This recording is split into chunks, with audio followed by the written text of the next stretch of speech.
Traders எல்லாமே பண்ணுற விஷயங்கள் என்னென்னா, வெரி வெல் செட். பிகாஸ் லேர்னிங்ன்ற ஒரு விஷயம் தான் எல்லாத்துக்குமே வந்து பேஸாக இருக்கும்.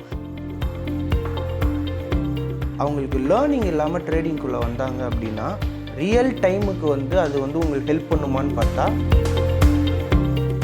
மைசெல்ஃப் பீயிங் அ பிகினர், இப்போ நான் வந்து ட்ரேடிங்க்கும் புதுசு, இன்வெஸ்ட்மெண்ட்டுக்கும் புதுசு, இந்த ஸ்டாக் மார்க்கெட் அப்படின்ற வேர்ல்டுக்கும் நான் புதுசு அப்படிங்கிற ஒரு டேர்ம் வரப்போ, what is trading, how does trading works, இதெல்லாம் தான் நம்மளுக்கு இனிஷியலாக இருக்க சில கொஷின்ஸாக இருக்கும். அதை பற்றி நீங்கள் கொஞ்சம் சொல்லுங்கள். இப்போ பிகினருக்கு வந்து எப்படி ஸ்டார்ட் பண்ணலாம் அப்படின்னு பார்த்தீங்கன்னா, ஃபர்ஸ்ட் அவங்க எவ்வளோ கேபிட்டலில் வேணாலும் போட்டும், அவங்க எவ்வளோ வேணால் ப்ராஃபிட்டை வந்து கோலாக வச்சு அவங்க வந்து ட்ரேடிங்குள்ளே வரட்டும். பட் இனிஷியல் ஸ்டேஜ் அவங்களுக்கு லேர்னிங் இல்லாமல் ட்ரேடிங்குள்ளே வந்தாங்க அப்படின்னா பயங்கரமாக லாஸஸ் ஃபேஸ் பண்ணுவாங்க. அது வந்து ஒரு 1 or 2 வீக்ஸ் அவங்களுக்கு வந்து கை கொடுக்குற மாதிரி இருக்கும். பட் ஆனால் அதுக்கப்புறமா பார்த்தீங்கன்னா தொடர்ந்து லாஸஸ் தான், லேக்ஸ் ஆஃப் அமௌண்ட்டை வந்து இழப்பாங்க.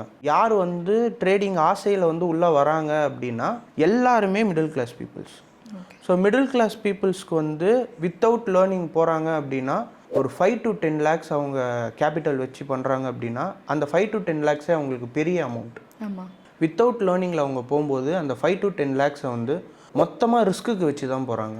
அவங்களுக்கு வந்து சுத்தமாக அதை பற்றி அது எப்படி ஒர்க் ஆகுது, இதுக்குள்ளே இருக்க டிமாண்ட் அண்ட் சப்ளை எப்படி ஒர்க் ஆகுது, இதுக்குள்ளே யார் யார் ரோல் ப்ளே பண்ணுறா, லைக் எஃப்ஐஐ, டிஏஐஸ், ரீட்டைல் இன்வெஸ்டர்ஸோட பார்ட் இதில் எப்படி இருக்குது, கவர்மெண்ட் சைட்லேருந்து வர நியூஸஸ் லைக் பட்ஜெட்ஸ், அதுக்கு அடுத்தது வந்து இன்னும் கண்ட்ரீஸ்லேருந்து வரக்கூடிய நியூஸஸ், இது எல்லாத்தையுமே வந்து அனலைஸ் பண்ணி தான் நம்ம வந்து ஸ்டாக் மார்க்கெட்டுக்குள்ளேயே ட்ரேடிங்காக இருக்கட்டும், இன்வெஸ்ட்மெண்ட்டாக இருக்கட்டும் பண்ணணும். பட் அது இங்கே எல்லாரும் பண்ணுறாங்களான்னு பார்த்தா 99.9% பீப்புள்ஸ் பண்ணுறதில்ல. Very well set. பிகாஸ் லேர்னிங்ன்ற ஒரு விஷயம் தான் எல்லாத்துக்குமே வந்து பேஸாக இருக்கும். ஸோ ட்ரேடிங்குள்ளே வர பாதி பேர் வந்து அதுக்கான லேர்னிங்கும் கரெக்டான ஒரு அகாடமி, ஒரு கோர்ஸ், அந்த மாதிரி நிறையா எல்லாத்தையும் வந்து எடுத்துக்கிறது கிடையாது. ஸ்ட்ரைட்டாகவே ஏதோ ஒரு பிளாட்ஃபார்ம் இருக்கும், இல்லை ஏதோ ஒரு அப்ளிகேஷன் இருக்குன்னா டேரெக்டாகவே அதில் இருக்க மேனுவல்ஸ் அண்ட் அதில் இருக்க ஒரு போர்ட்ஃபோலியோவை படிச்சுட்டு டேரெக்டாக ட்ரேடிங்குள்ளே போயிடுறாங்க. எல்லாருமே எப்படி மாட்டுறாங்கன்னா, இப்போ ஃபார் எக்ஸாம்பிள் நீங்கள் இன்ஸ்டாகிராமில் ஒரு வீடியோவே பார்க்குறீங்க, அந்த வீடியோவில் வந்து உங்களுக்கு என்ன ஷோ பண்ணுறாங்க அப்படின்னா only they are showing a profit. அதில் இருக்க ரிஸ்க்கை வந்து யாருமே சொல்கிறது இல்லை. அது தெரியாமல் என்ன பண்ணுறாங்க அப்படின்னா ட்ரேடிங்கில் பாதி பேர், சிலருன்னு கூட சொல்லலாம், இதில் வந்து எஜுகேட் ஆகாத ட்ரேடர்ஸ் எல்லாமே பண்ணுற விஷயங்கள் என்னென்னா, எது ஏறுதோ அதில் உடனே கட்டுவோம், ப்ராஃபிட் வரும், எக்ஸிட் ஆகிடுவோம் அப்படின்ற ஒரு ஃபார்முலாவை இவங்க வந்து யூஸ் பண்ணுறாங்க. பட் அது வந்து த்ரூ அவுட் அ லாங் ஜேர்னிக்கு ஹெல்ப் பண்ணுமா அப்படின்னு பார்த்தா ஹெல்ப் பண்ணாது. ஒரு லாங் டேர்மாக யோசிக்கிறோம் அப்படின்னா இட் வில் டெஃபினட்டாக ஹெல்ப் பண்ணாது. அதை வச்சு நீங்கள் வந்து ஒரு 2 வீக்ஸ் கூட ப்ராஃபிட் பார்க்கலாம் மேக்ஸிமம். சிம்பிளாக சொல்லணும்னா உங்கள் லக் எப்படி இருக்கோ அதுக்கேற்ற மாதிரி நீங்கள் வந்து ப்ராஃபிட் பார்க்கலாம். ஆனால் நீங்கள் அந்த லக்கை தாண்டி நீங்கள் யோசிக்கிறீங்க அப்படின்னா அது தியரிட்டிக்கலாவோ இல்லைனா வந்து ஒரு ரியல் டைமுக்கு வந்து அது வந்து உங்களுக்கு ஹெல்ப் பண்ணுமான்னு பார்த்தா ஹெல்ப் பண்ணாது. ஓகே.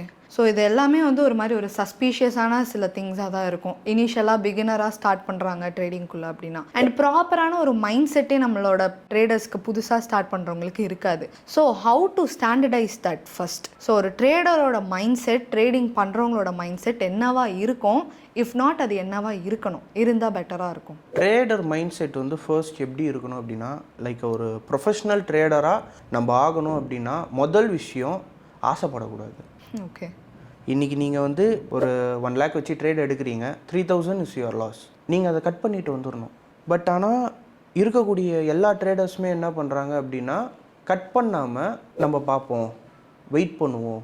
சில ட்ரேடர்ஸ்லாம் என்ன பண்ணுவாங்க அப்படின்னா வாங்கிட்டு அவங்களுக்கு வந்து அதை செல் பண்ணுறதுக்கு மனசு வராது. ஃபார் எக்ஸாம்பிள் 100 rupeesல ஒரு ப்ரீமியம் வந்து அவங்க வந்து பை பண்ணியிருக்காங்க, அந்த ப்ரீமியம் வந்து 50 rupees போயிருக்கும், 50% அவங்களுக்கு லாஸ். 1 lakh போட்டிருந்தாங்கன்னா ஆல்மோஸ்ட் 50,000 லாஸ். அவங்க அதை வந்து செல் பண்ணிவிட்டு எக்ஸிட் பண்ணிவிட்டு வெளில வந்திருக்கலாம். ஆனால் அவங்களுக்கு ஐயோ நம்ம வெளில வந்தால் அந்த 50,000 லாஸை நம்ம எப்படி பேர் பண்ணுறதுன்ற பயத்தில் என்ன பண்ணுவாங்க, டில் த டேட் ஆஃப் எக்ஸ்பைரி வரைக்கும் ஹோல்ட் பண்ணுவாங்க. புரியுது. அதோட ரிஃப்ளெக்ஷன் எங்கே இருக்குன்னா அவங்களுக்கு அந்த 1 lakhமே லாஸ் ஆகிடும். ஸோ இந்த இடத்துல தான் அந்த ஒரு எஜுகேட்டிவ் பார்ட் வந்து பயங்கரமாக யூஸ் ஆகும். இப்போ நீங்கள் வந்து நல்ல எஜுகேட் ஆகி நல்ல ட்ரெயின்டு ஒரு ட்ரேடராக நீங்கள் மார்க்கெட்டுக்குள்ளே வரீங்க அப்படின்னா டெஃபினட்டாக சம்பாதிக்கலாம். மார்க்கெட் எல்லாருக்குமே வந்து அட் தி சேம் டேட்லேயே வந்து லாஸ் ஆகிறதுக்கு ஒரு டைம் கொடுக்குது அப்படின்னா அதிலிருந்து வெளியில் வரத்துக்கும் ஒரு டைம் கொடுக்கும். ஓகே. அந்த டைமில் மினிமல் ஆஃப் லாஸ்லையாச்சும் வெளியில் வந்துடணும்.